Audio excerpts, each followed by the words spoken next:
welcome to my channel. My name is Sarah. I've got a tarot and oracle card reading for you. It is collective and it's general. It is timeless. In that, right, it's just not bound to any specific kind of human-made concept of time. I am, though, recording it on the day that the sun has moved into Leo. So the sun is the ruler of Leo. Okay, so that's a really nice planetary combo of energies right there. Very fiery. I have got some some information in my description box that can just be quite helpful before watching the reading. Please use your discernment. Please pay attention to any kind of intuitive nudges or messages that you get for yourself, okay? Maybe this message will kind of serve to activate and prompt that within you, so please do pay attention to it. Okay. Intro spiel. So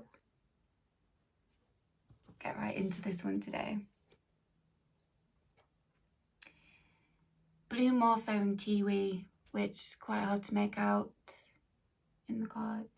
Blue, Morpho, Kiwi. These were the underlying energies when I'd pulled the cards from the oracle deck. And they have a message here of rare devotion, okay? Rare devotion.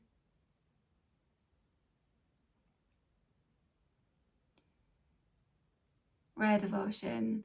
The blue Morpho symbolises the rarity, because blue is a very difficult colour for nature to make. So when you see it in nature, right, it's quite rare. Also symbolises joy and optimism. It's a very beautiful, uplifting energy. The Kiwi as well is rare. It's a rare bird. So the creator of this deck talks about how kiwis mate for life. So this is symbolic of rarity, also a lot of rarity here, but devotion and relationships, okay? A rare devotion.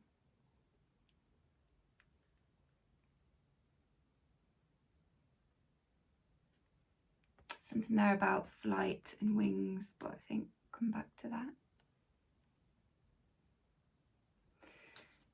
Right, okay. So there is some other things before I get into the main cards of the spread.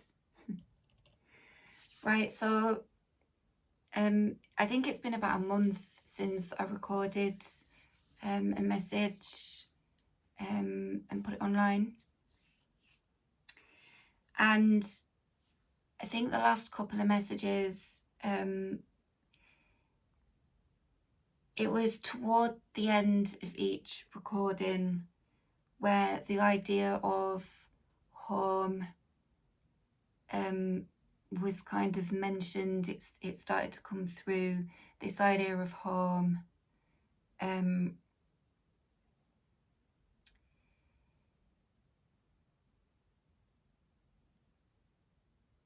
So home, and it's interesting, I will mention this actually, is I thought this was going to be kind of about physical dwellings, right? Because I think I'm moving soon. I found somewhere to live about a month ago. I haven't moved yet, but so I found myself somewhere that I think I can call home for the next however long.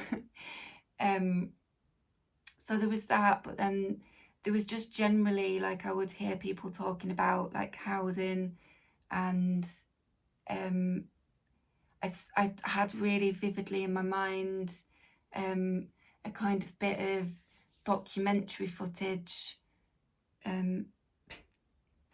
of Bob Hoskins talking about the redevelopment of the Thames in 1982.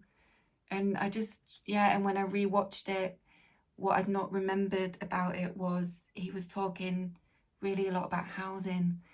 And then certain people whose work I follow, there's a focus on housing with that as well. So I was like, oh, but it's talking more about, well, it's talking about a kind of a state of being, I think, within ourselves, but also in relationship with other people, right? Like states of being, home in that sense, right? Like emotional and spiritual homes, like home. Okay. So it was starting to come through in those previous readings, and now it's kind of like, yeah. So there's that. Home. As it was worded at some point, one of those other readings, you are your own home wherever you go. There is something I'm just going to mention, like planetary retrogrades. So Pluto, Saturn and Mercury are all currently retrograding. Mercury is quite a brief retrograde. I think it usually lasts about 3 weeks, 4 weeks. Pluto's a longer one, that's a few months. Saturn, I'm not actually sure how long Saturn is retrograde for, but it is quite a slow moving planet, so they are likely to be longer than a few weeks. It's the Pluto one especially, right? So there's something about, like, because retrogrades just generally kind of have a vibe of like reviewing, going back over, possibly like past stuff, remembering things, memories, all of that kind of thing can be quite strong during periods of retrograde. So yeah, and with Pluto, like, just consider like the myth of Pluto, right? And thus the symbolism, right? So Pluto in Greek or Roman mythology is like the gog of the underworld, right? Rules the underworld.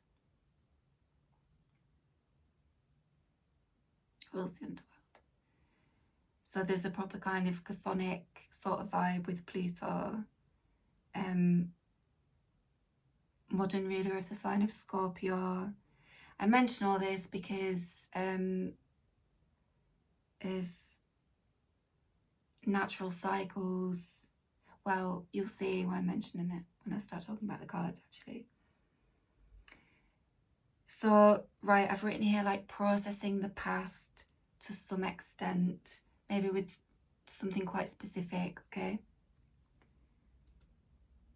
And understand that that's a final clearance to release the energy, of it that is still attached to your physical and etheric bodies, okay? So your etheric body, the subtle, non-physical, like energetic body. So basically, if you're finding maybe that you have like things from your past sort of on your mind more than usual, and you're like, there's all this retrograde energy is what I'm trying to say, but the purpose of it is to is to kind of process so there can be a final clearance, because regardless perhaps of how aware people are of it or not, there is some kind of energy from your past that is sort of attached still, and it's been moved because it needs to be moved, basically. Yeah, and it's a final clearance, right? Final clearance of it.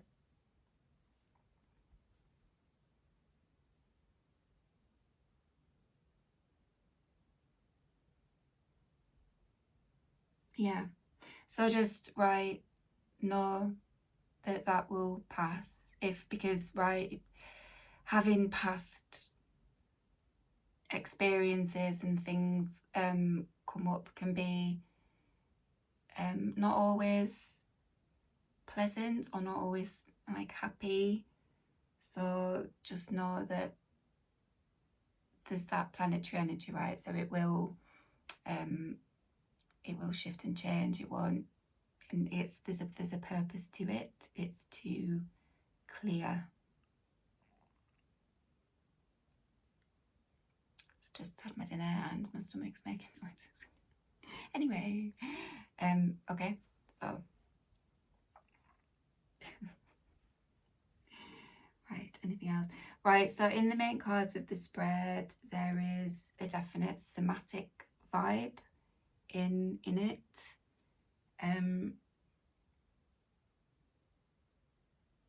So there is absolutely something about, it's really healthy energy as well when I'm talking about like somatics and the physical here. It's coming through as really healthy, which is great. So I think there is some guidance to help people maintain that. There's a lot of fire.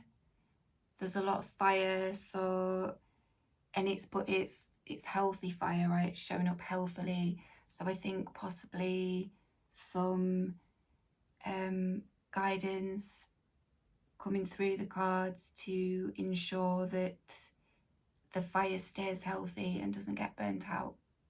Okay, doesn't burn anyone out. Yeah. Okay. Right. Okay. So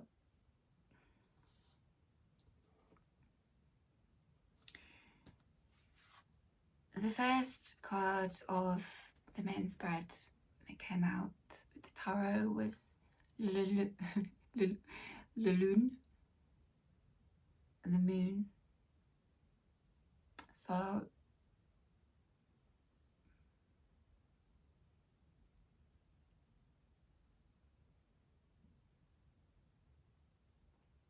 this energy, I'm just holding it up so you can kind of really see the imagery.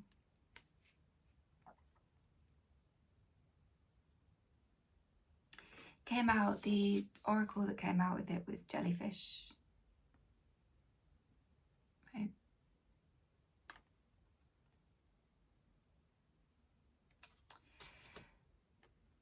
Well, this, right.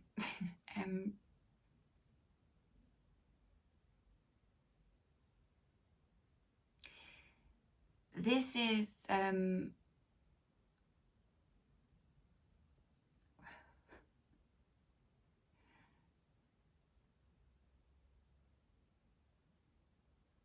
this is great, right? Okay, I don't know where to start talking about this. There is a real lightness and like really like beauty in the truest sense of that. It's very beautiful.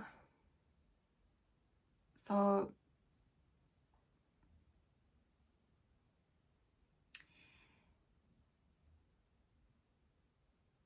the thing that kind of came through in my meditation with this was, well, it started with like the Holy Ghost, okay? The Holy Ghost, which I know is it specifically kind of Christian concept? I'm not Christian or in fact religious, so I had to look up what the Holy Ghost was. So I personally would understand it as spirit, right? Like a person's spirit.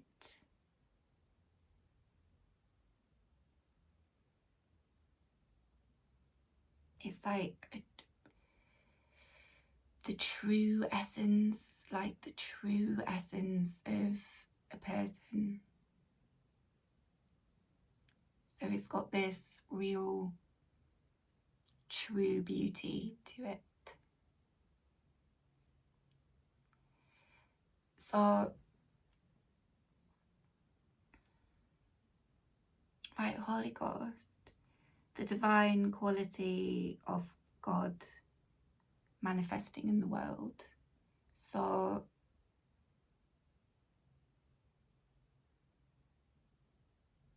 it is the spirit of a person, the spirit of people. Please take what I'm saying, how, you know, throughout the reading, like how it resonates for you. Okay. So I got that with the Holy Ghost, but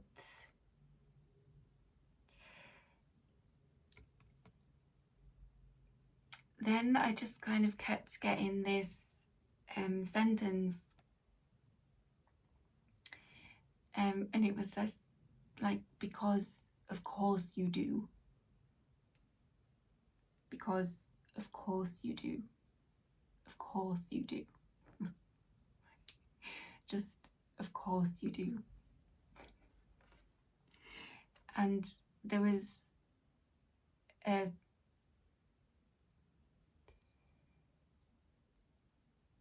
a way that I understood that, right, which is what I'm going to communicate, because okay,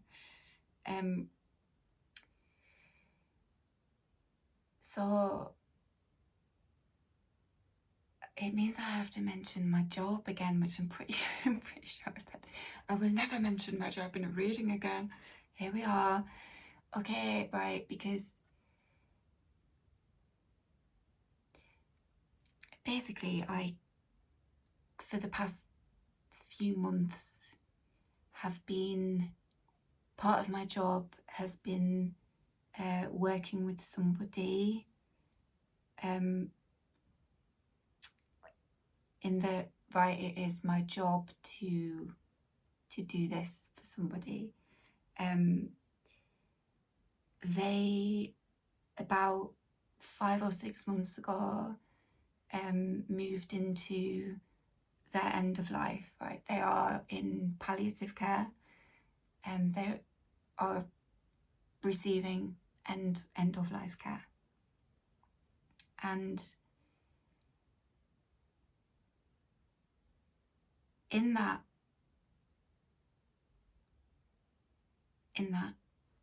situation, there have been moments that I have had that, however brief they've been, right, there's been this kind of profundity to them, because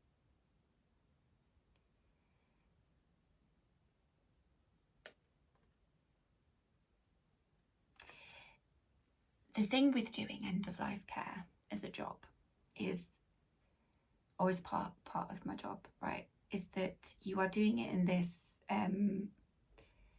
like professional context. Okay, so as much as you might sort of know the person, or you have come to care about them, right? Care about their well-being. You are doing it in this professional setting, in a professional role. So it does gift you a particular,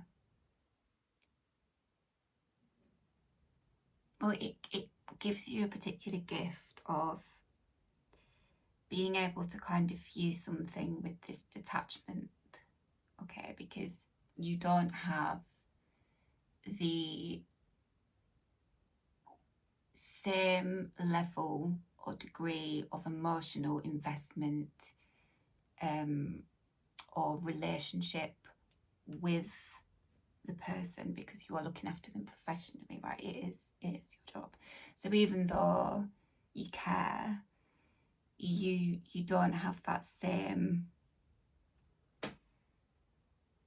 dynamic with them as when it's someone that you know on a personal level. And because of that, you can, I think, appreciate or see or understand things about death that are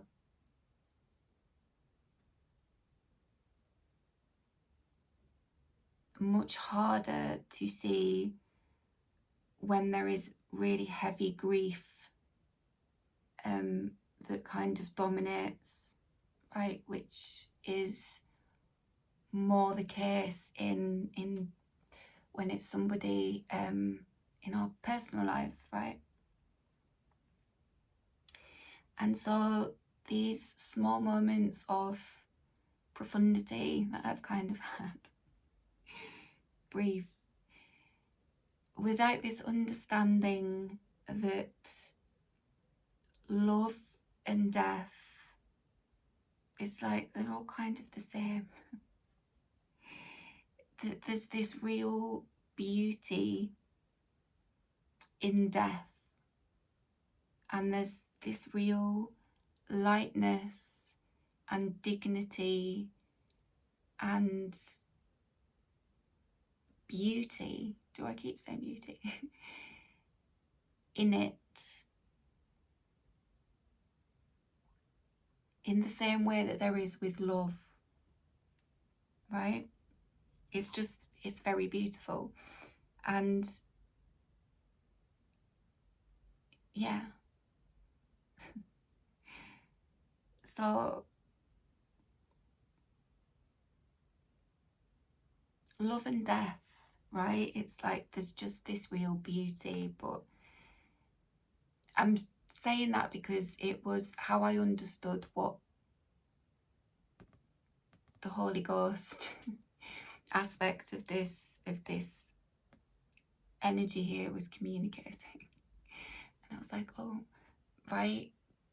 And it's like love and beauty, but there's also this, because of course you do. It's like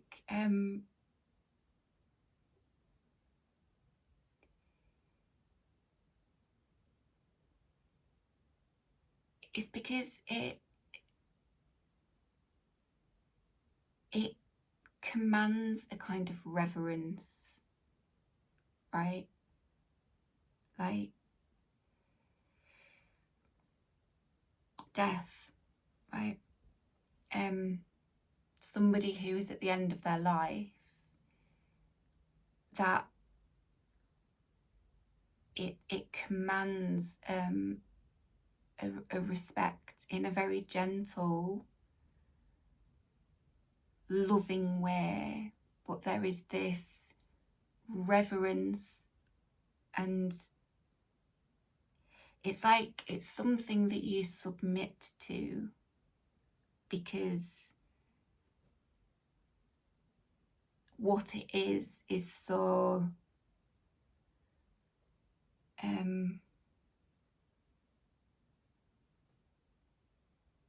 is so significant, right? It's so special.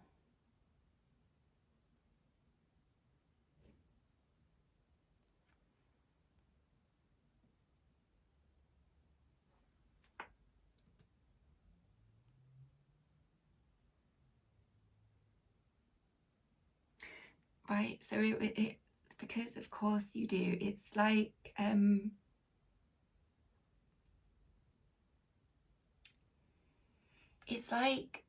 there being a person, an energy, a situation, a happening that upon being faced with it or being face to face with it,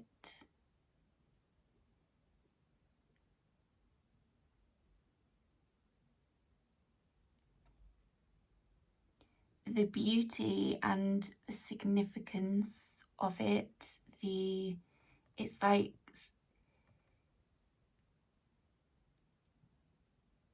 of course you do, of course you submit to it, right? Of course you respect this, of course you do, but it's kind of coming through as like, I think like you will know what to do, you will know how to behave, you will know how to act, you will know when you are in the presence of it, of them.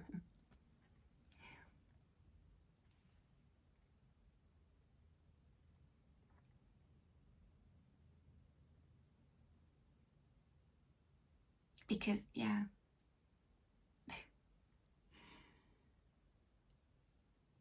Because of course you do. Because of course you do that. Of course you would. Of course you will. Do you know what I mean? But it's not, that's the example I've given because it was how I understood like the kind of importance, right, just for my probably the most recently relevant lived experience that I've had, so I can try and communicate. It's not for collective folks, it's love, right? It's love. It's the love thing.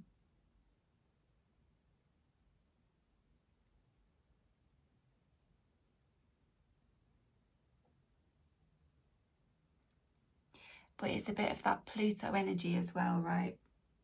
A bit of that kind of underworld energy.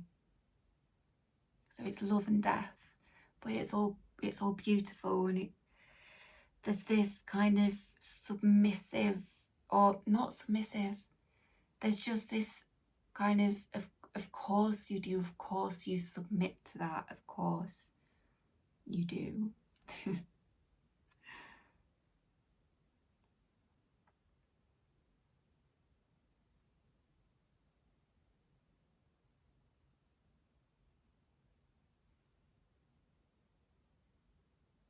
Yeah, like reverence and respect, dignity, right? Worthy of honour and respect, due respect. It's like, of course you do. Of course you do.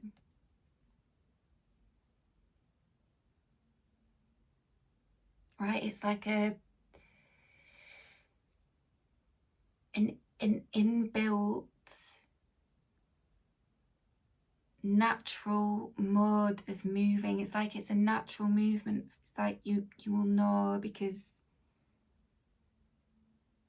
because whatever it is commands it of you.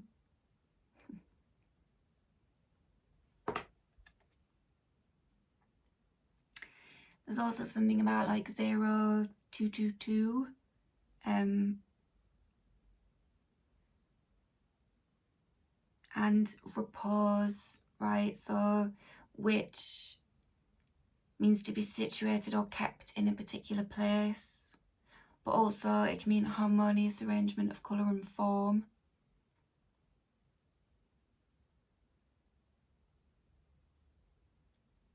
And then I got high tide, high time.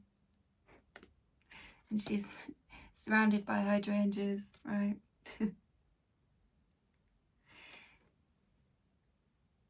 And she, right, so the figure is in a boat and she's on the shoreline. Something's arrived on the shoreline.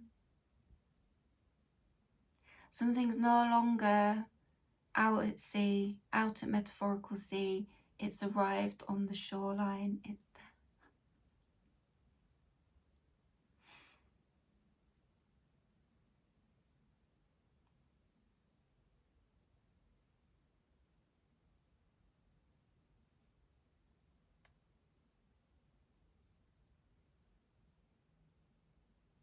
Repose.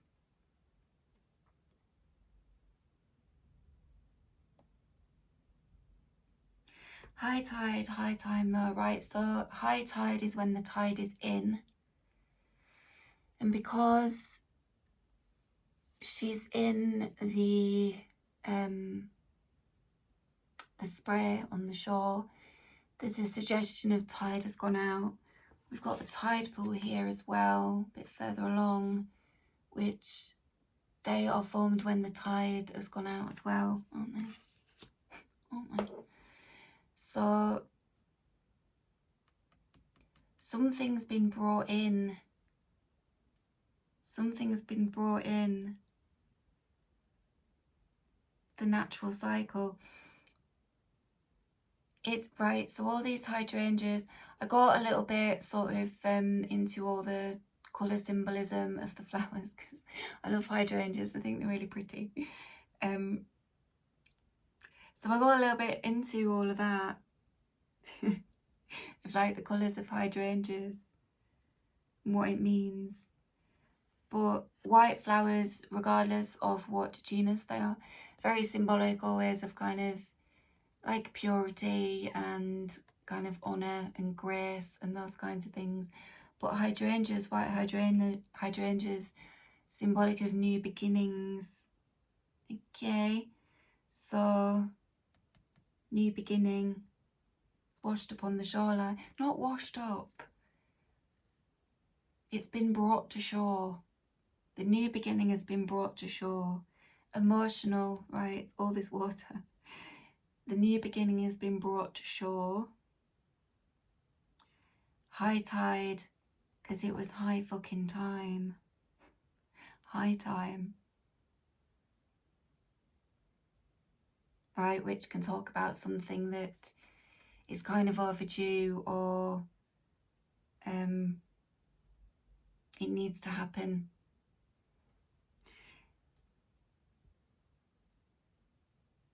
It was overdue. It's the overdue. High tide, high time.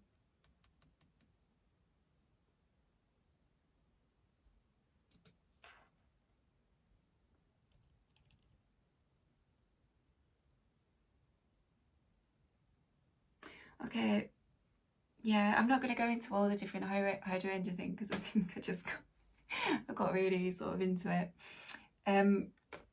These are actually like North American hydrangeas, so they have a bit of a different shape. And the petals are smaller than in the UK counterparts or European counterparts. But the hydrangea was first cultivated in Japan and is often referred to as ajisai. Ajisai. Right, and the flowers bloom during the rainy season, which is June and July. So something has happened, possibly in June or July, right, which so recently or currently.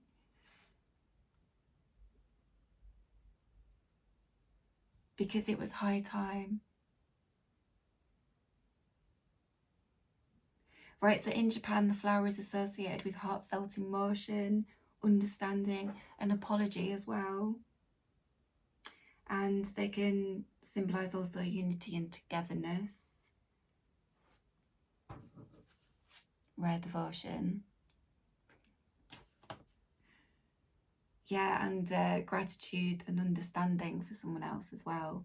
So being grateful for someone else, understanding somebody else. This is interesting, right? Because feudal Japan came up in a reading a while ago. So apparently during the era of feudal Japan, the warrior class, samurai, is that samurai? Shoguns were military. Warrior class for samurai regarded the ajacai blossoms with caution, apparently, because they had apprehension about hydrangeas. Apparently samurais had apprehension about hydrangeas, and it stemmed from the fact that the flowers sort of changed colours in quite a kaleidoscopic way. It used to kind of unnerve the samurai a little bit, yeah, with the symbolism of that, of a flower that changes its hues quite regularly.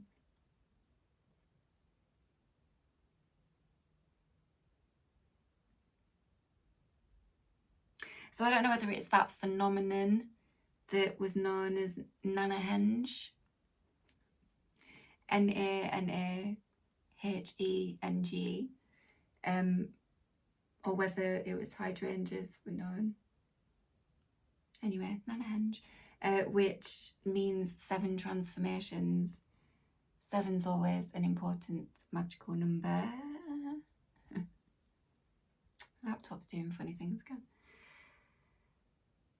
Right, so hydrangeas have an extraordinary ability to transition through multiple hues over time, right, which kind of adds an air of mystique and allure to them, okay, which made the samurais a bit uncomfortable, a bit cautious of them.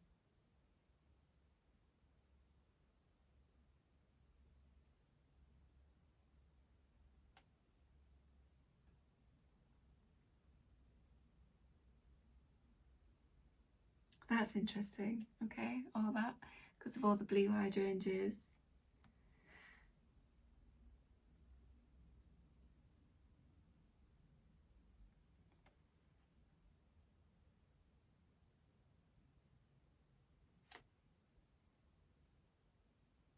So is there something,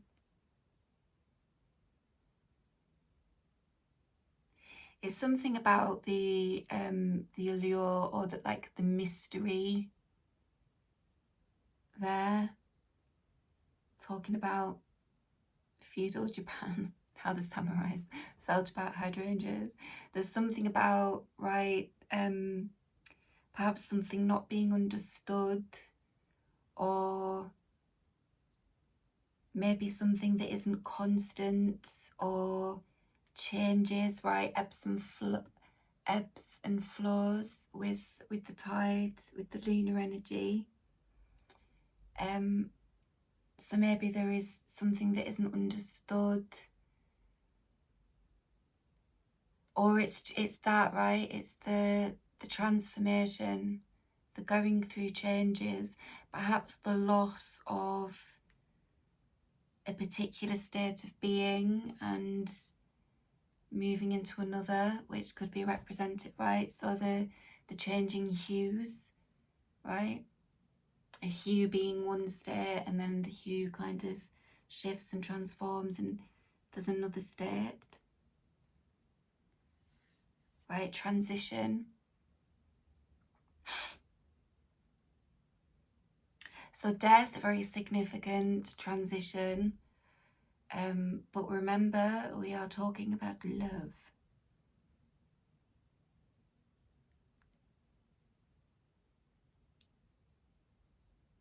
So maybe, yeah, some kind of, there's maybe like wanting to understand something that is not currently known, wanting to learn something, right? It's like the mystery, like wanting to know.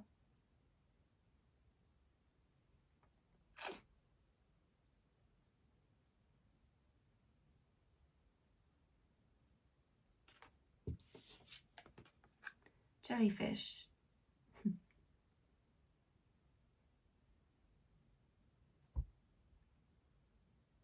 Okay, a bit more about the Lune first. So in 15th century Europe, the fluctuations of the lunar cycle and the pull in tides, emotions, menstruation and fertility were seen by many people, also filtered through culturally prevalent misogyny on being specifically feminine. And negative, right? Because things like lunacy, irrational behaviour, inconstancy,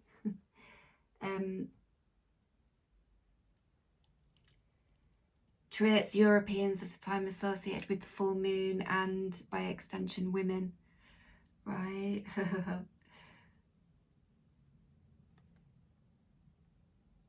Oh, so is there a bit of mistrust there?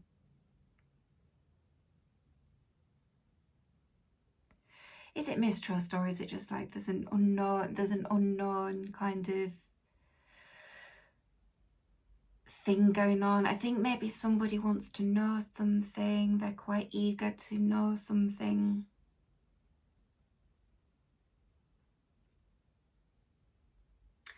Right, yet the moon's actual cyclic regularity is the basis of the earliest humans' recorded information, mathematics, astronomy and calendars. In most mythology and folklore, the moon and sun are personified and gendered, but with great variance. So the moon in many times and places, is actually male and the sun is female.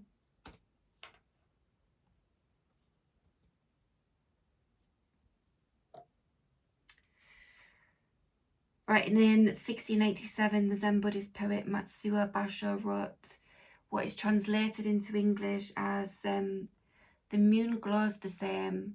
It is the drifting cloud forms make it seem to change. The moon glows the same. It is the drifting cloud forms make it seem to change.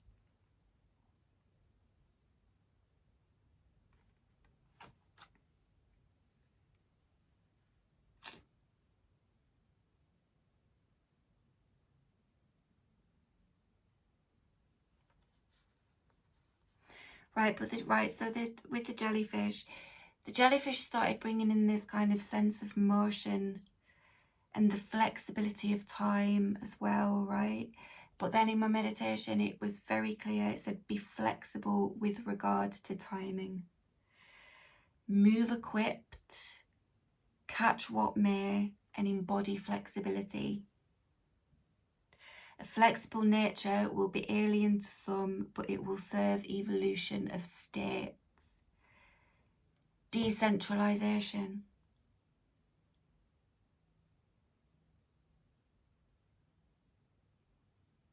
A flexible nature will be alien to some, but it will serve evolution of states.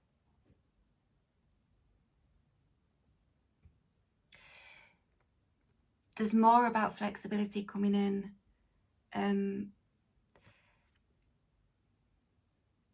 So there is an emphasis on flexibility.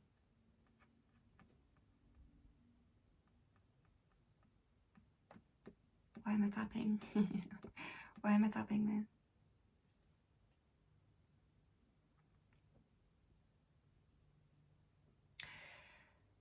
In relation to what this represents, perhaps, like what this signifies for people.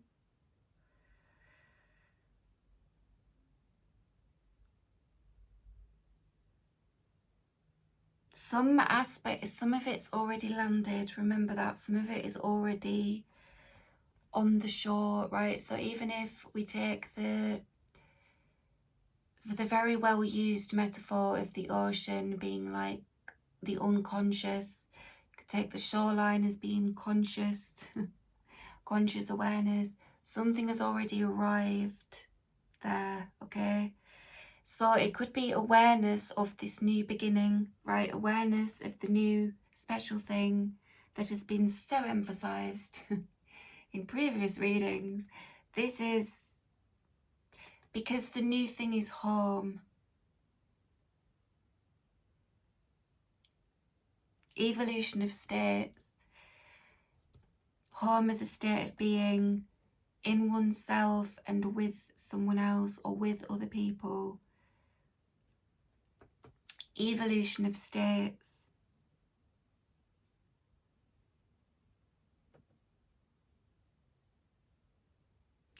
The more flexible you can be, the more it will serve the evolution, right? The evolution of states. The decentralization thing was because jellyfish have like, they don't have a brain or a heart, they just have this network of nerves. So it's decentralized, right? This network of nerves that kind of runs all through them. And that's how they interpret and understand stimulus in their environment. That's how they get by.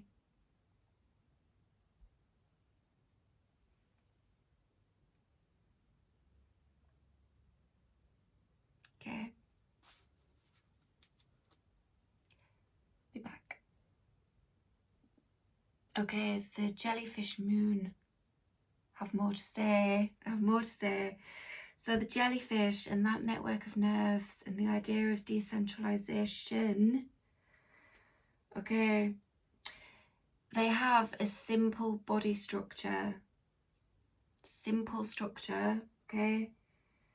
And the needs are met through diffusion, and diffusion is the spreading of something more widely.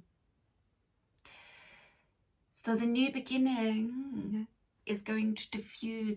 It's this, it's going to grow, it's going to spread, it's going to fill your being. Right, the natural movement, yeah, diffusion in physics, the intermingling of substances by the natural movement of their particles. We've got Temperance coming up here, very much talking about intermingling, okay?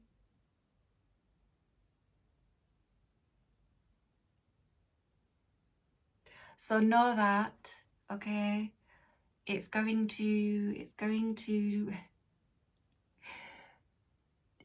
diffuse and spread through this beautiful thing that's going to command reverence because of what it is, which is love, okay? It's love.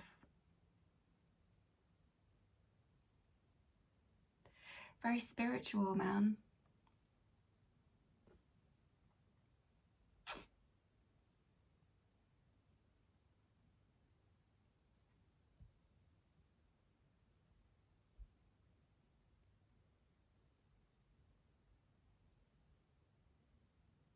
There's something there, simple structure and needs are met through diffusion that could be applied in a practical way as well. Okay.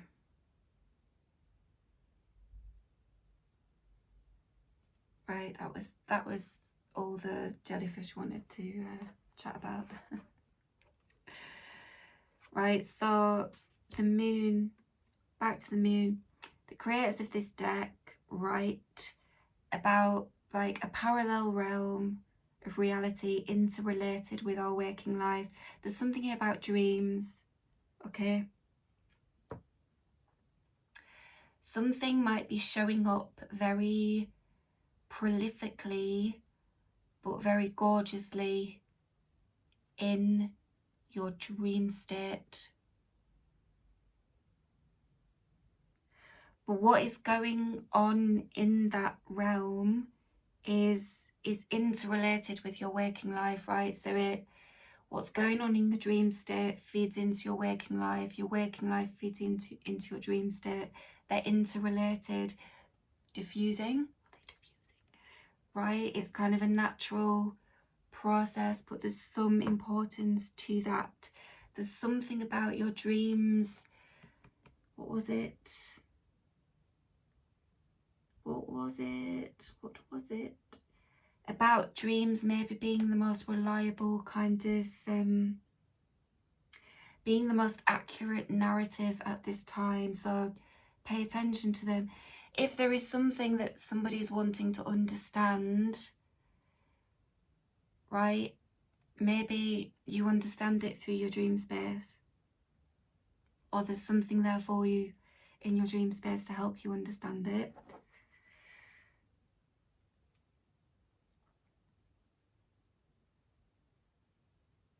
Right, there was also your powers and senses will wax and wane, ebb and flow. Is that inconstancy, or is it a fluid and dynamic rhythm which you can learn to dance to? So go with the flow. Don't give yourself or anyone else a kind of, I mean, don't be mistrustful of any inconstancy, or there's a definite ebb and flow here that's very natural. It might be a more expedient use of energy to try and go with that flow as well, rather than, right? It's a dynamic rhythm, can work with it. Go with the flow, not against it.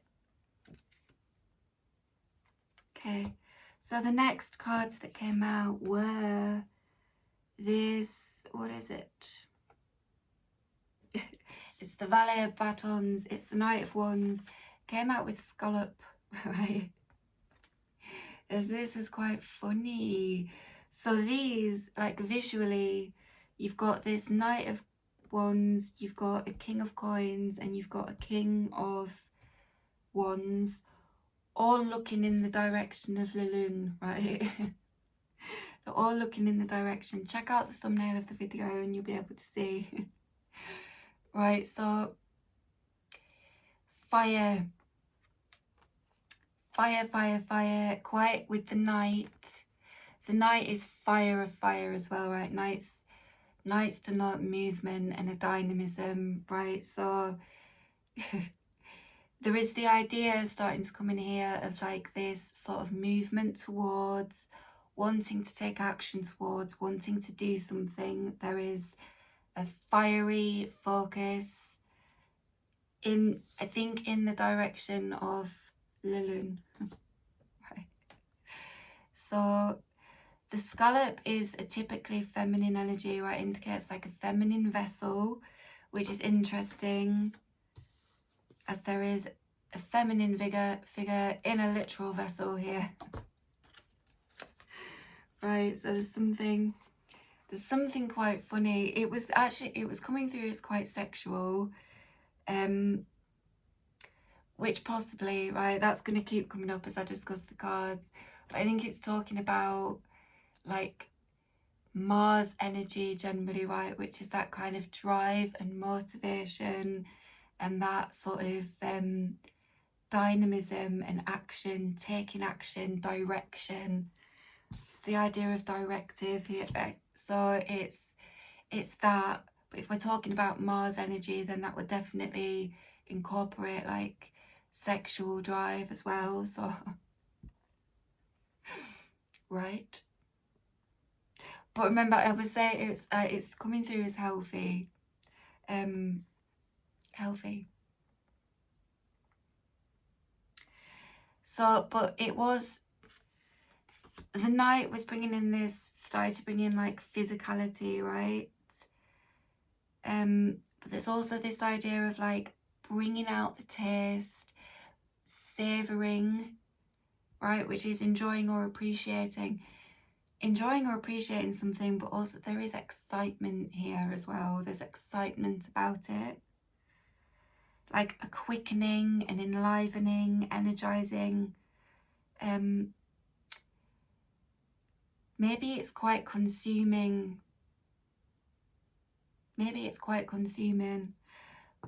But there's like warming of the heart, something that warms the heart.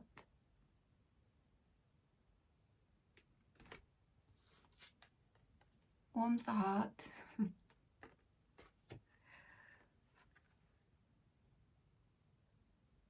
And then the authors of the deck, the unusually attractive, the attractively unusual, arriving to enliven. Arriving.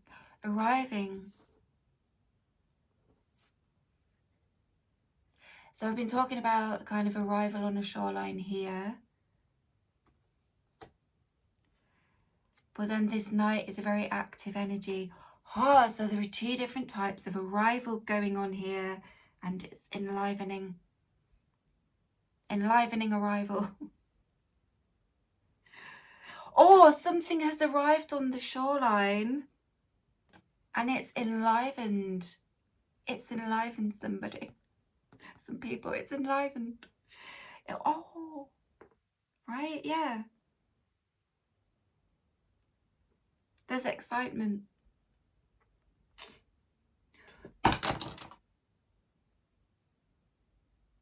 Okay. Right, so warm and spicy, heating up. Things are heating up. I'm just going to put my earring back in there because I bobbed it out my own ear. Right. So what else? What did I get through in meditation here? Da, da, da, da, da.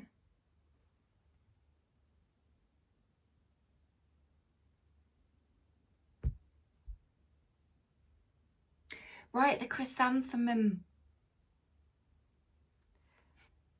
These flowers here are chrysanthemums, right? Right, so the first chrysanthemums were cultivated in China centuries ago. They're known as the gold flower.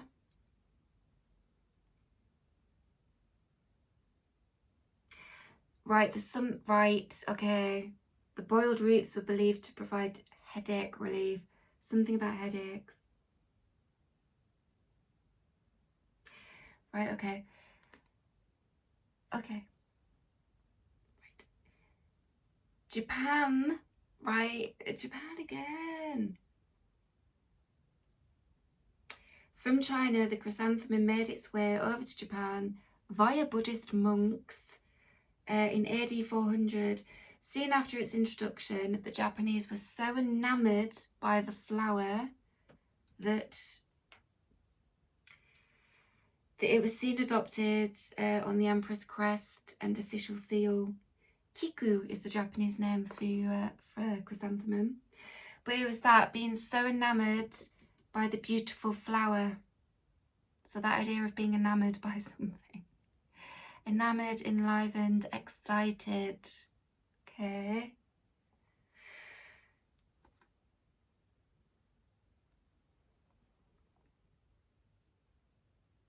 Right, chrysanthemum flowers bloom in autumn. Right, so they can signify joy and beauty despite the oncoming winter. Right, winter, which is very much a time of year where there's a lot of death, isn't there, and mulching down like in nature. So it's that, again, the love and death, the beauty of it all. The beauty of it all. Joy and beauty despite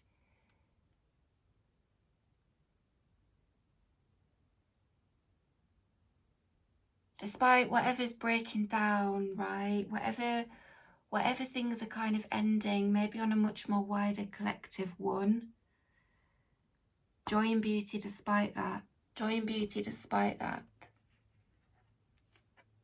Okay. Enamoured. Right, and in China, they symbolise like long life and good luck in the home. Good luck in the home. Home.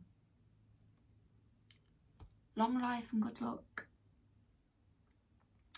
So I'll say this as well, right? It occurred to me when I was musing about this message this morning. If there is a kind of eagerness and a real fiery, like, okay, to move towards something, to do something, to take action, because there is a lot of fucking fire. There's a lot of fire here. Consider if some new beginning it's arrived on the shoreline is going to have a very long life, or maybe it's going to be in your life for a long time, why the urgency? There's something like, consider that. Something's got longevity, right? With all the chrysanthemums, there's a lot of good luck. There's a lot of happy, sunny energy, right? The gold flower. Right, I'm talking about sort of China and Japan, but actually in Britain, chrysanthemums signify happiness and longevity. Remember the rare devotion that I mentioned at the beginning of this already long reading. The rare devotion, right? Happiness and longevity. Yeah, because really the scallop, when in my meditation, this was kind of coming through as like difficult to access, closed off, but it's like feminine vessel, fruits of the sea, right? It does kind of have, it does have a sexual vibe, but because of the feminine in the vessel here, it's like, I feel like perhaps somebody is finding something. It's that idea of like the mystery, the mystique, finding someone or something hard to access, or they want to know more about them, they want to know more about something, right? And it might be creating a kind of agitation in their energy.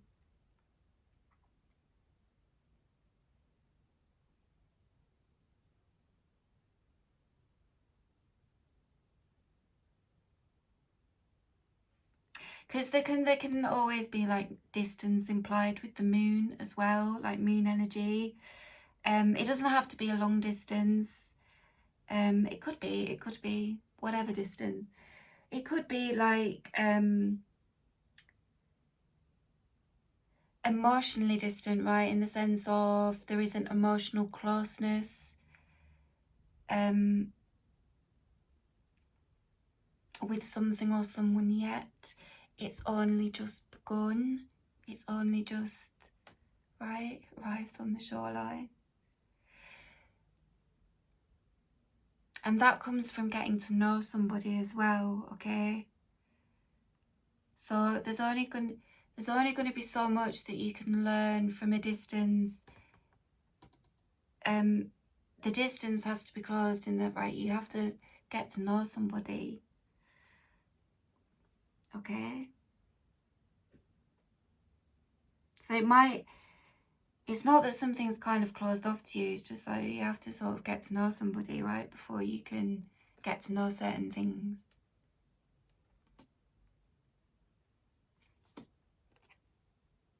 Okay. So the next card was the Deniers, the King of Coins. So this is very earthy energy, okay? It's very earthy, very grounded, Taurian energy, right? So associated often with the zodiac of Taurus.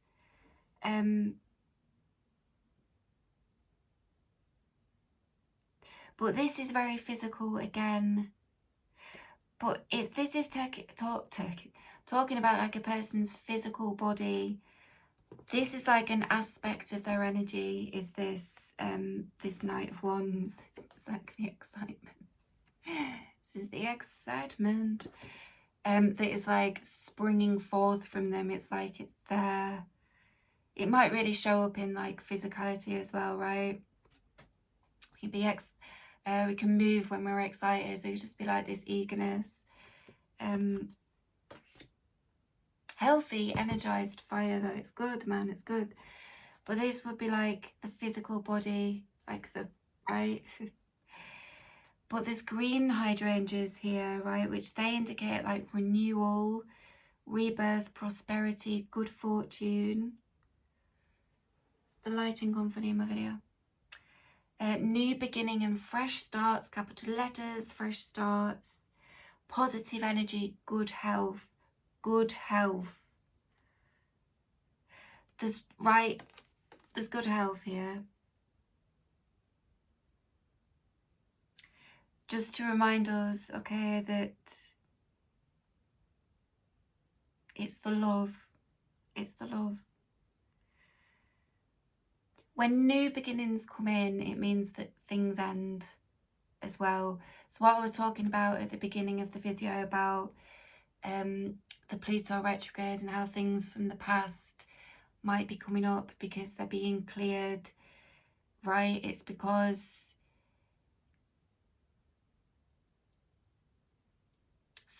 even, right, if it's something from the past that we recognize, like we know it's kind of, it's ended, there can be like stuff in the energy, right, in our energy, in our memories, as well. So there's that.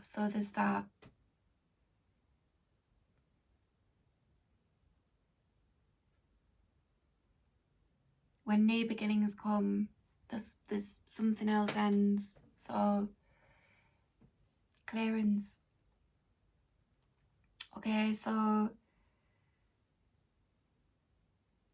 there's all of that being emphasized again here.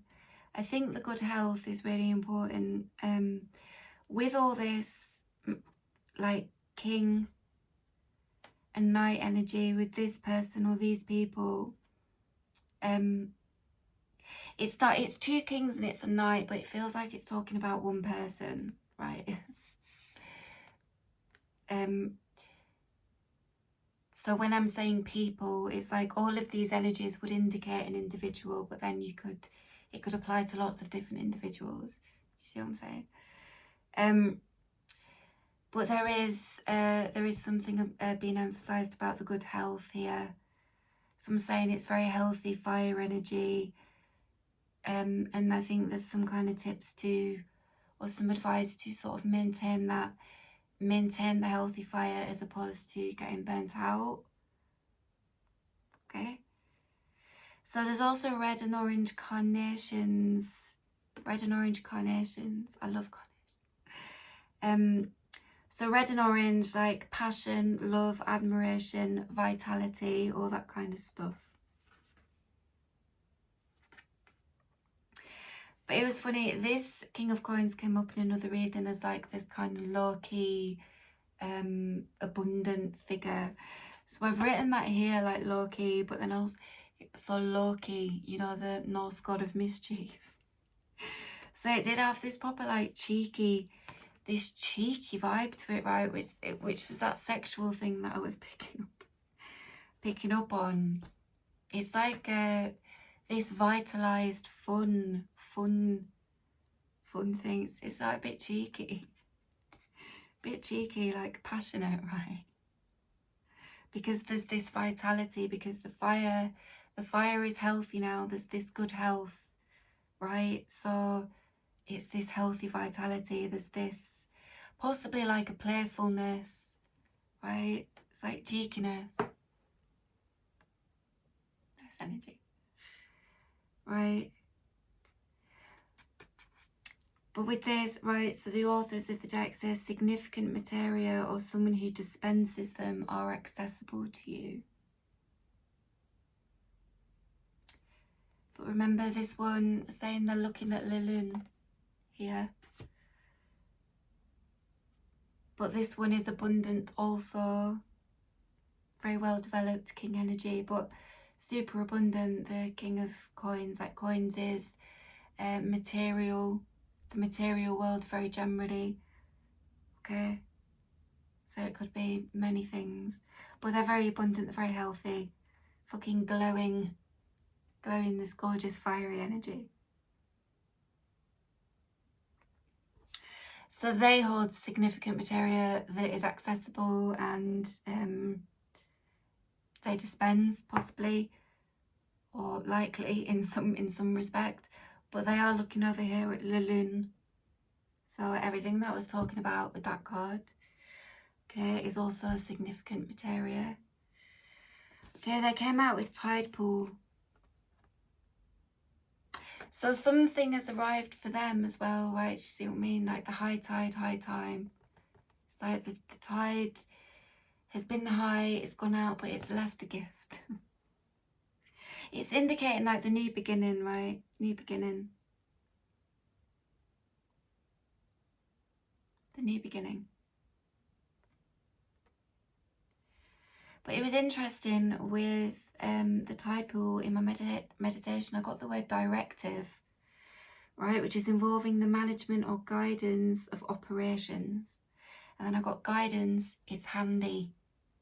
It's handy. It's handy guidance. So pay attention, which I think they are, because there's a lot of like focused gaze. So even if it's not exclusively at Lune, their focus, there's some guidance that I think they are, they're giving their attention to it, yeah? It's handy, handy guidance. Right, which might help them manage something. Right, the idea of like the good health, like managing a healthy energetic state. Could be that. Because Lune can talk, because we're made up of so much fucking water, Lune can talk, the moon can talk about our physical body as well, right?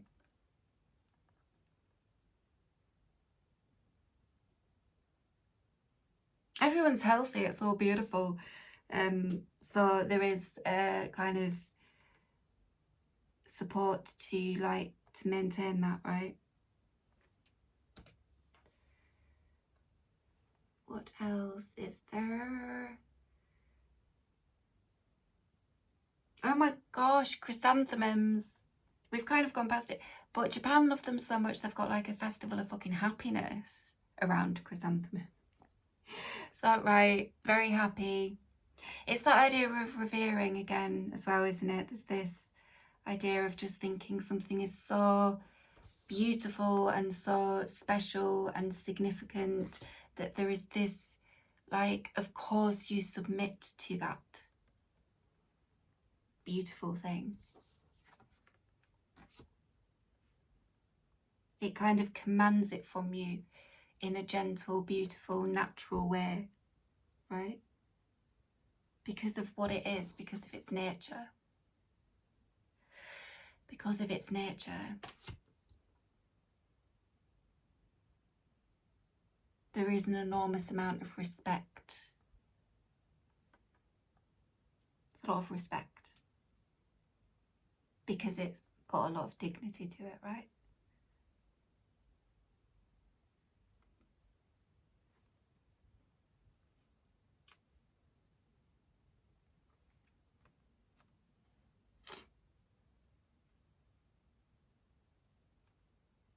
Yeah. It is, man, like fun, lightness, joy, laughter. The sun's rays at dusk and dawn, right? So I'm saying about like endings and beginnings. This, right, this is, so to summarise so far, because long, I haven't got a few more cards, but there is some kind of final clearance of almost like energetic kind of residue of past things, okay? And that's happening because there's very much like planetary energy and movements that support that. That is what that planet's energy is kind of there to help with. So it's happening because there's just something particularly significant, right? Okay, for folks who resonate, I think, yeah, okay, yeah.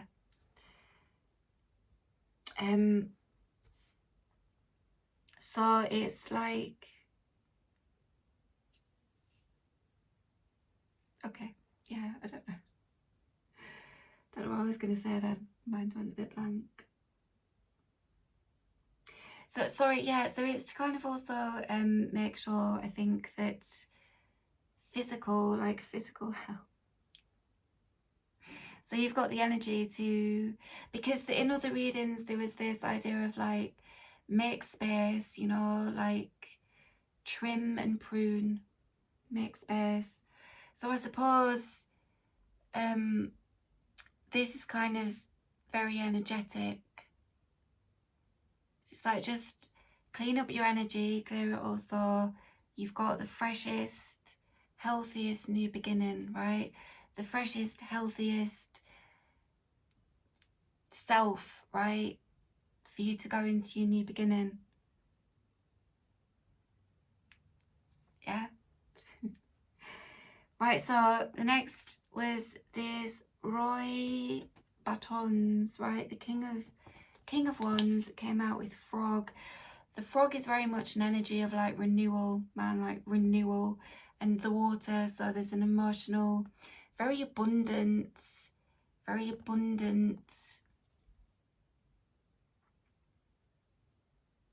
Abundance has kind of been emphasized here a lot with the two kings, huh? I think this is like abundantly good health. It's really making that point, like abundantly good health. Is this because I was talking about death? Right, so people aren't scared. There's a real emphasis on like good health, because right, it's about maintaining that, I think, with all the fire, so there's no burnout. Right, so interesting. This one's got a head of chrysanthemums, okay? Lilac, violet chrysanthemums, which can be very challenging to find, okay? So there's that idea of rarity again. Idea of rarity. But they can symbolize thoughtfulness and care. Right, so taking care. This, right, thinking.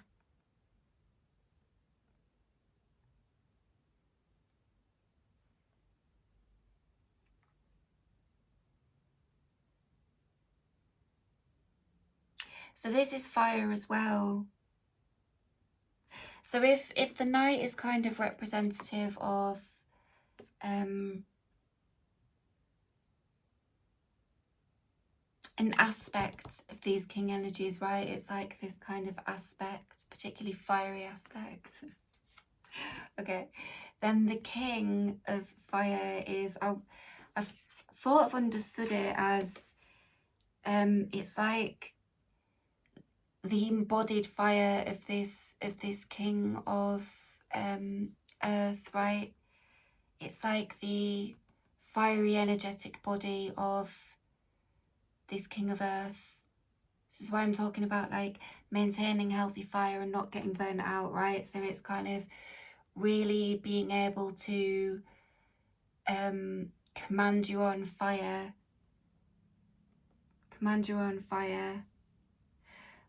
But this is also like a king of wands is very much an energy of making fucking stuff happen. We'll go out and get it, do it. We'll do the thing, take action.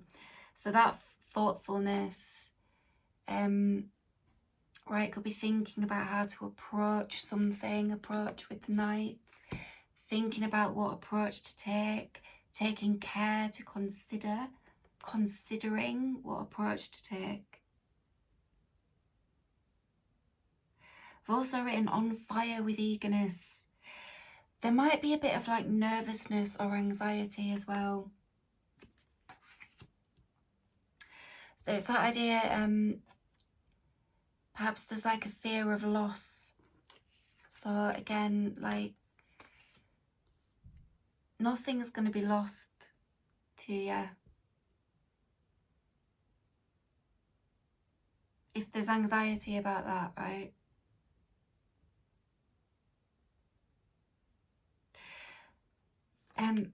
But with this, with the violet here, violet chrysanthemums, there was this big thing about the crown chakra. So the chakra system it's like an Eastern system, like an energetic system. which relates to the endocrine system, right? So the crown chakra is indicated by this kind of gorgeous violet colour. It's at the top of your head. So what that relates to in your endocrine system is the pituitary gland, the hypothalamus and the pineal. Okay. So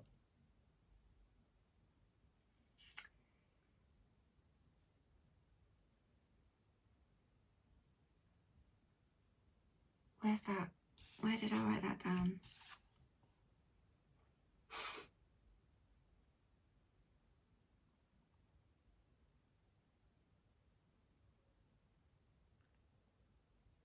Oh, excuse me. Right, okay. Pituitary gland. It produces hormones that control metabolism, growth, sexual maturation. Right, it's sort of this sexy energy. But renewal with it, right? Renewal with it.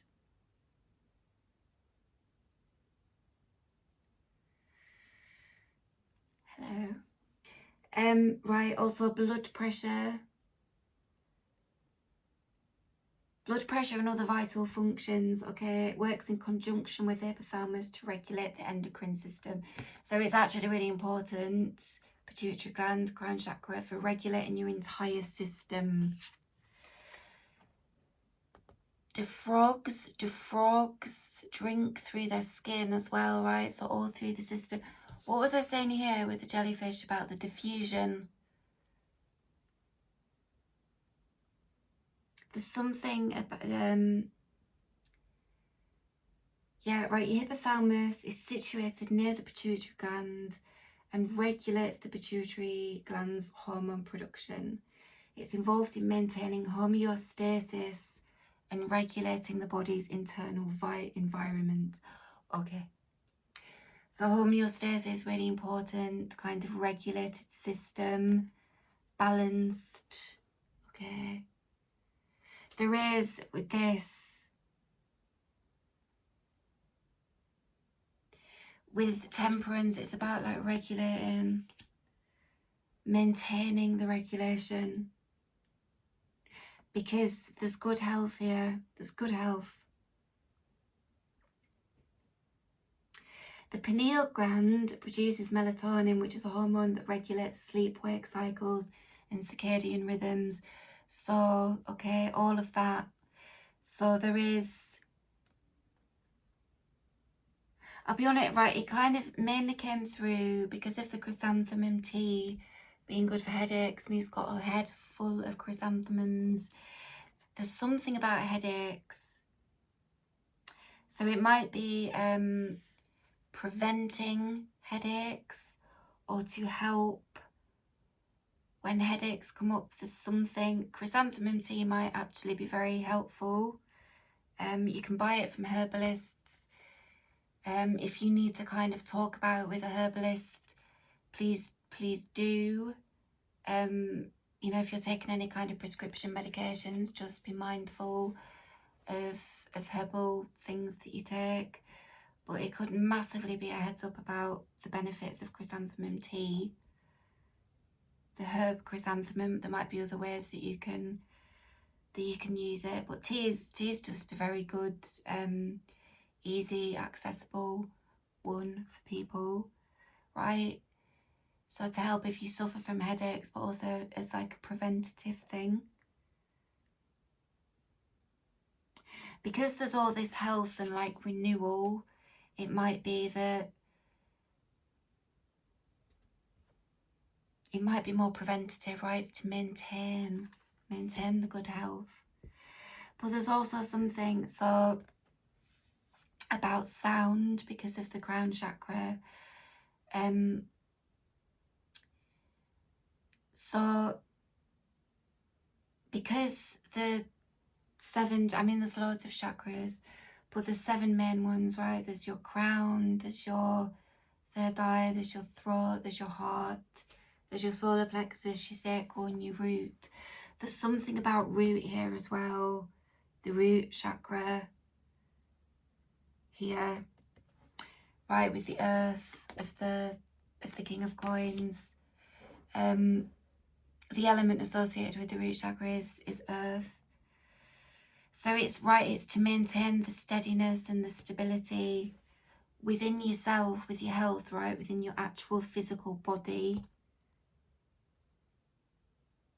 So it's like the root, it's the base, and then it's like top, like all through your system. All through your system. So there's something about tone and frequency here, because when you look at solfeggio frequencies and the endocrine system and chakras online, there's so much bloody information that it's quite confusing. So I'm just going to recommend the one that I've used for years. And even though I don't sort of suffer from headaches, I've definitely kind of used different sort of sonic compositions that have eased off headaches, right? But they've just generally been very good energetic clearance. So the one I've always used has been 480 hertz. And it's, you know, I use like a sound bath kind of thing, and then there's like a sort of meditation music, which is, it sounds different but it's the same frequency, and that's much more focused, and I will kind of lay there with it on. I would say that's like a bit more potent, whereas the sound baths are a bit more kind of gentle. There's something specifically about that. I'll leave links for the ones that I use below the video, but it'll be well worth exploring if they're not suited to you. But there's something, they definitely help with like a headache when you've got it, but there's something about preventative here, like prevention, better than cure, right?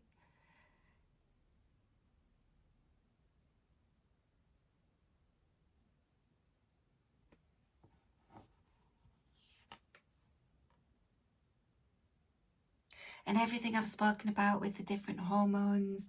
So it might be that, like, the sounds, something about the sounds, man, that might help you if you're having any sort of disrupted sleep, right? Your circadian rhythms might be much more beneficial than I can articulate in this video, or that you might realise.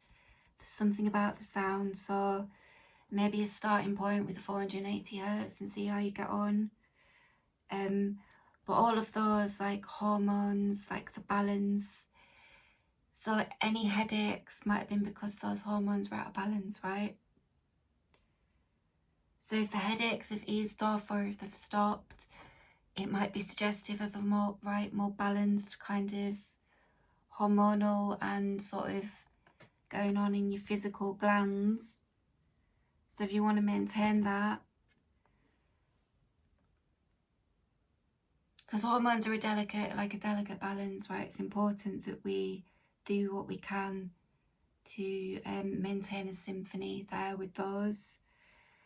So diet's obviously very important, but they might just, to keep it simple, there might be something very specific about chrysanthemum as a herb to use, right? I think it was used in salads and things as well back in the day in China. Probably still is as well, right? So you can eat it, it's edible, and you can drink it. So explore that and see how you feel, see if that's an option for you. But the sound thing is really accessible, and it's good for restful states, right? Restful, like I said, like I lay there and I put it on, or I'll have the sound bath one on in the background, because they're just, so they're having this untold benefit on my system. So I'm passing that on to you, right? Because it will help maintain the regulation. So I've written as well, the frog would engage their fiery energy to kind of jump right in, jump to it. Right. So it's the idea of eagerness again. It might just, it might indicate as well, like you're back into doing something. You've jumped back in. Frogs love water though, don't they? So there's like wanting to that idea, yeah. But in my meditations, I just kind of got this like tingly feeling all over, like tingly and pleasant. And then I've written in capital letters, feeling lucky, feeling blessed, feeling the blessing in your body. You feel the blessing. Feel the blessing. You're feeling it, whoever this is, you're feeling it. Feeling the blessing. Because there's the, oh. So does it bring further renewal? Does it bring further renewal? Like seawater, like the seawater can cleanse. Does the arrival of this renew? It does, I think. It has that effect. From a distance, energetically. It renews, right?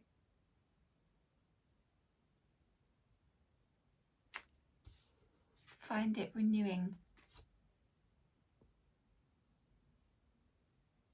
Feeling it all over. Tingly and pleasant. Right.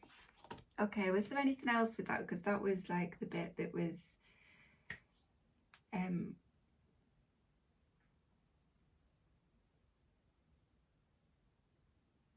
yeah, so imbalances of the crown chakra can manifest as physical symptoms like headaches, fatigue, sleep disturbances, as well as emotional issues like confusion, isolation and depression. Okay, so it's right when things show up. That's why I was sort of mentioning about like energetic body and the physical body, because it's all holistic. And often when we have like a physical symptom of something, it's indicating something in our energetic body. So if we can address it energetically, the physical symptom can resolve itself. Okay, it's just you don't want that physical symptom to get too sort of marked, bother you too much, right? I don't want it to get serious. So there's what I'm saying is, what the message is saying is like it's both, it's the energetic body and it's the physical.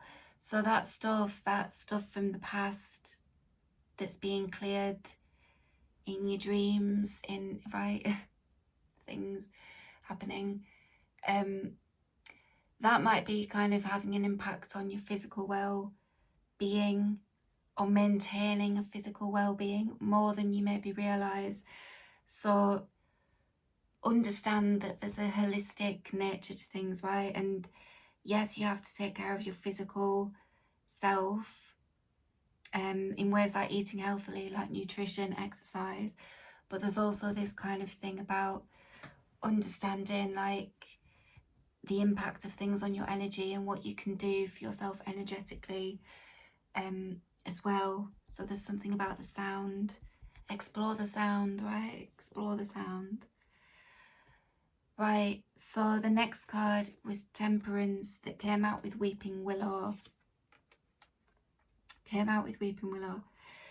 So the Temperance is an energy, right? Here talking about like moderation. So it is talking about maintaining the regulation. But this, like dreams was emphasized again here, in the idea of rest and sleep. There is a lot of processing going on through rest and sleep. Whether that is understood by people or not, there's a lot of like alchemy and transmutation happening in rest and sleep. So when a lot of that clearance that I was talking about might be happening for people in your sleep. Fire and water as well here with Temperance. So it's talking about maintaining regulation, a lot of rest, a lot of sleep, a lot of going on in your dreams that's beneficial in terms of transmutation of energy. Okay, there's something about striking the right balance to go the distance. So maintaining a healthy state, maintaining this healthy fire to kind of endure. So if you're just right with your life, what you got to do, what you got going on.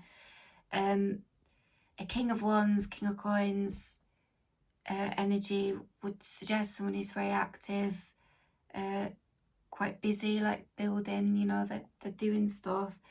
So going the distance with that. But also something about going the distance.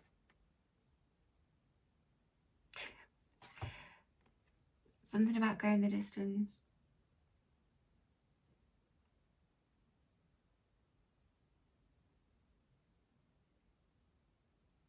So it could be the healthy relationship. To maintain the healthy relationship, we have to be healthy ourselves, right? I mean, obviously there's ebbs and flows with that, things dip, but it's like being healthy for the new beginning as well, right? It's like wanting to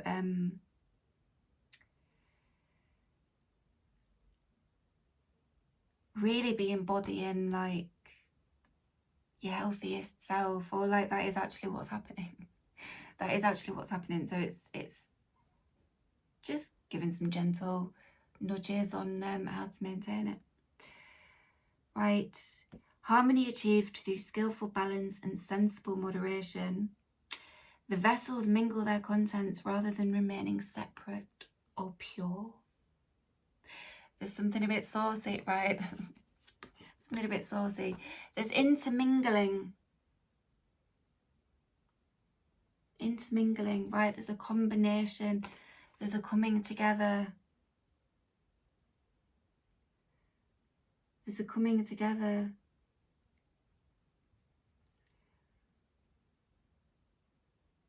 There's a coming together. But because it came out with Weeping Willow, this was coming through with like yearning, longing for. But it's interesting, the word yearn it's got a Germanic origin, and the Germanic origin means eager, right? So because Weeping Willow can be an energy of kind of grief and sadness, but it was coming through with like yearning, right? Because there's an eagerness. There's an eagerness to realize something, to move towards, to do something. There's this real eagerness. There's a kind of yearning for it. And if it's right, again, Lune suggests some kind of distance. Maybe it's like a yearning to get closer to somebody, or for something to kind of get bigger, right? A yearning for a state, a yearning for home, a yearning for all that, right? So I'm being instructed to remind you that it's at the shoreline. You know that it's at the shoreline already, so just remember, bear that in mind through the yearning, okay? As long as it's not like a yearn that's distressing people, which it feels like it might be quite big, possibly quite a deep yearn, but longing for. I do have another deck with a Willow card, and I remembered something that the authors had written about how Willow loves to be by their beloved water, right? Because Willow grows by water. So, okay, beloved water. Beloved water. So there is all that, which is all very gorgeous. But there was also something that came through about cortisol and crying, right? Which is, cortisol is a stress hormone, and crying, the process of crying, like physically crying, helps to regulate and alchemize the cortisol. So let yourself cry. There might be some sadness, right? So I was saying about when there's new beginnings, something has to end. So there might be some sadness or some grief that's just coming up. So let yourself cry. Release the cortisol, man. And even if it's not sadness, even you just cry because you're fucking stressed. Because stress is fiery, isn't it? Right? It's very active. It's like airy and fiery. So it's a big release. It's very helpful, is crying. But with these two cards, there was something about like asking the carnival folks want to help. They wanted to, I don't know, I'm going to pull a card, because with Temperance and Weeping Willow, I was instructed quite clearly that the carnival folks, the Anthropocene carnival, they want to help. Something needs to be asked. They want to assist with something. That came through. It was like an instruction for me. Something needs to be asked. They want to assist with something, and it's the carnival folks that can help. So I've had a little pre-shuffle already. The world is on the bottom of the deck after that. So I'm just going to have one quick shuffle. I don't really know what I'm supposed to be asking. Okay, Temperance and Weeping Willow. How would you like to help? With Temperance and Weeping Willow.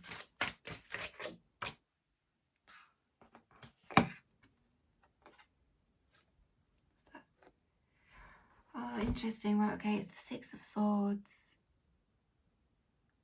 It's the Six of Swords. It's also a figure in a boat. It's a figure in a boat. Okay, let me just quickly read that from the book. Okay. Six of Swords typically kind of means sort of moving from sort of rougher waters to a kind of smoother waters. So troubles of the past, grief from the past. You are moving away from that. You are moving away from that. Because the really kind of predominant thing is all this kind of enlivened, excited, healthy, gorgeous, lovely, new stuff. So there is something, the processing that's happening through rest and sleep. But there might be more to that, right? There might be memories and past things that Pluto can be quite difficult. Right, okay, it's Six of Swords.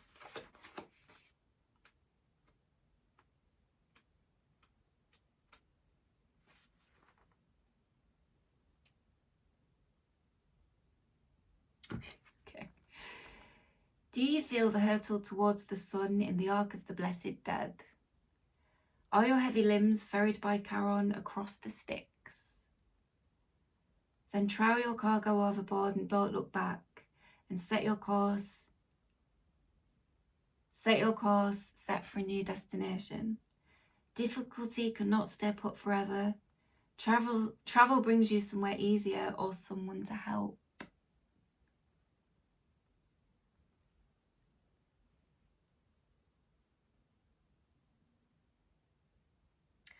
Ah.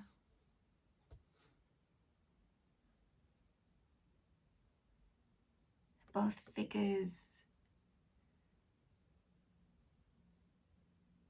Difficulty cannot stay put forever. Travel brings you somewhere easier or someone to help. So it is, right? Yeah. Everything I've been saying, a cheeky little confirmation. But it's that Pluto energy as well, right? Because all your heavy limbs ferried by Charon across the Styx. The river Styx is the river of the dead, isn't it, in Greek mythology? And Charon is the ferryman that takes you across.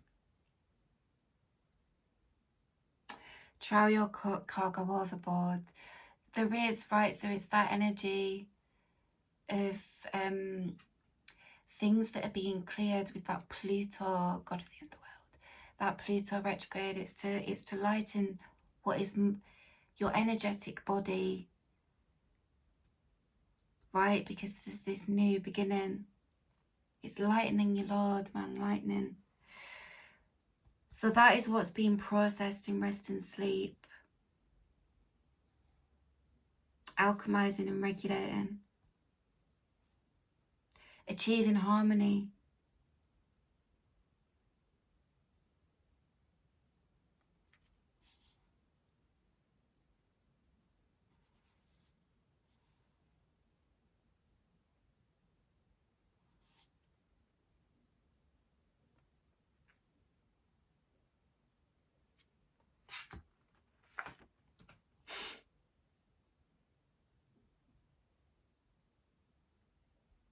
Yeah, what did I write? So I wrote as well in my meditation. There was something about, because it was like these characters want to help you. Wheel of Fortune, Jupiter, right? It's this energy. The wheel turns, man. It's Wheel of Fortune's like a kind of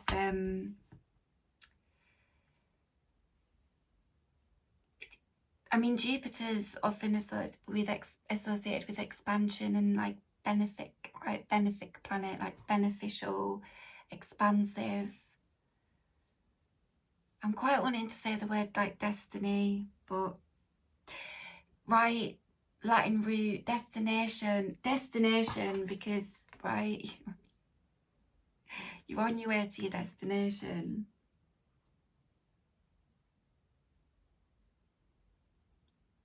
The wheel turns, you're on your way to your destination, and there's all this good luck and good health and goodness, right? So there's the right, so this energetic clearing might be really deeply significant for people. So I think if it is more in your conscious awareness and it's a bit difficult, know that it especially if it's past stuff and it's stuff where there is perhaps some kind of grief or sadness inherent in it or attached to it, it's like it's being cleared. So know that, please understand that it's a cyclical thing, right? So it won't feel super intense or you won't be in it forever. It's like it's a cycle of release, but also that as well, right?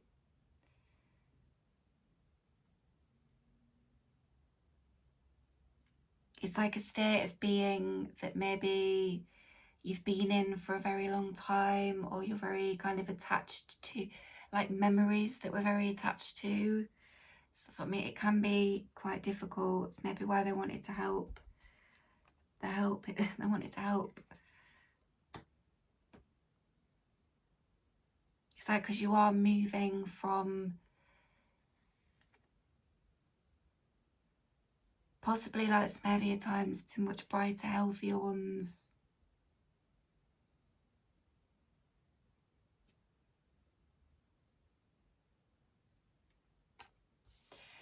I feel like what I was discussing with this card, everything I've said with Lune, pay special attention to that, right? I think that's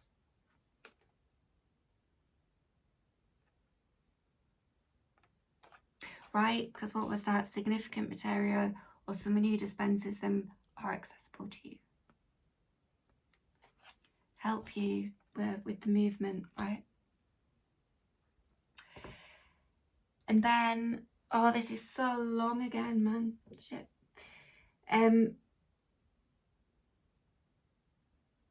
But super quick. So it ended with the Four of Wands, which is fire, but it's this very balanced, stable. It was coming to you as like dynamic stability, right? And then I got in my meditation 2 to make a pair squared.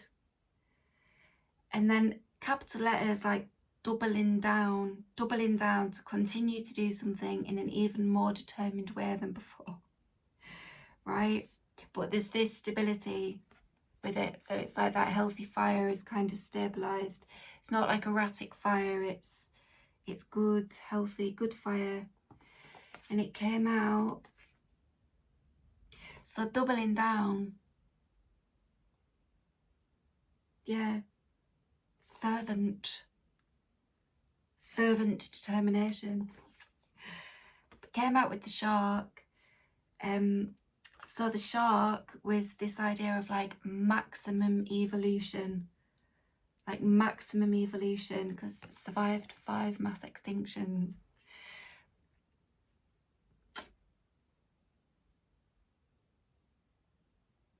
So I'm saying that whatever the new beginning is, it's got this real sense of longevity to it. There's a real sense of longevity, long haul, long fucking haul, right? Rare devotion. If you're devoted to something or somebody, you're in that shit for the right. You're in that shit, right? You are in it. You are in it wholeheartedly. Heart, body, soul, spirit. Rare devotion that would survive 5 mass extinctions. Right, but the flexibility again. Shark skeleton is made from cartilage rather than bone, right? Flexible. Right, this was interesting. Partly because of all the epochs and eras in past, the Devonian, when I learned about it, I've got a really amazing book. Devonian era was kind of my favourite. It just sounds fucking wonderful. But right, at that extinction event that killed off 75% of all the species on Earth at the end of the Devonian, that allowed sharks to dominate, giving rise to a whole variety of shapes and forms. Right? Diversification, that idea. Yeah, okay. I don't know, it's nearly 2 fucking hours, so but there's something, like, right, because evolution was mentioned over here somewhere. It's like maximum evolution. Going the long fucking haul, man. So perhaps knowing that, there's a kind of doubling down, right? More determined than ever.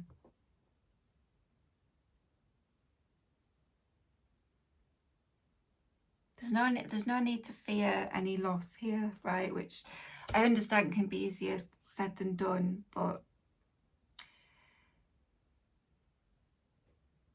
there's something about, like, right, the love and death. It's like being in something or being with someone through your life, right? Rare devotion. Through your life and beyond. So that thing that I said at some point about if there's just this kind of real eagerness or kind of antsiness, right, to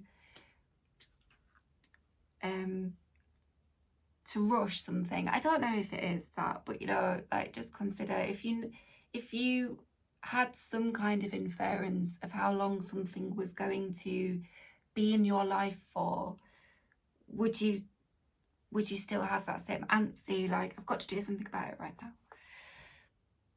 Which, it might not be antsiness, right? Someone might be really carefully considering how to take action around something or towards something with something, right? But so maybe that's why they're coming in. It's like whatever this is, whatever the clearance, the plutonic clearance, that has to happen. That has to happen. That has to happen. So let yourself kind of be guided along through that. But there's also this like maintaining the regulation as well, right? So whatever regulation you may be kind of instilled for yourself to get this lovely healthy fire, stick with it, right? Stick with it. Again, you know, like ebbs and flows, dips and falls and all that, but look after yourself. Okay, beautiful, rare devotion. Bye. It's nearly 2 hours. See you later.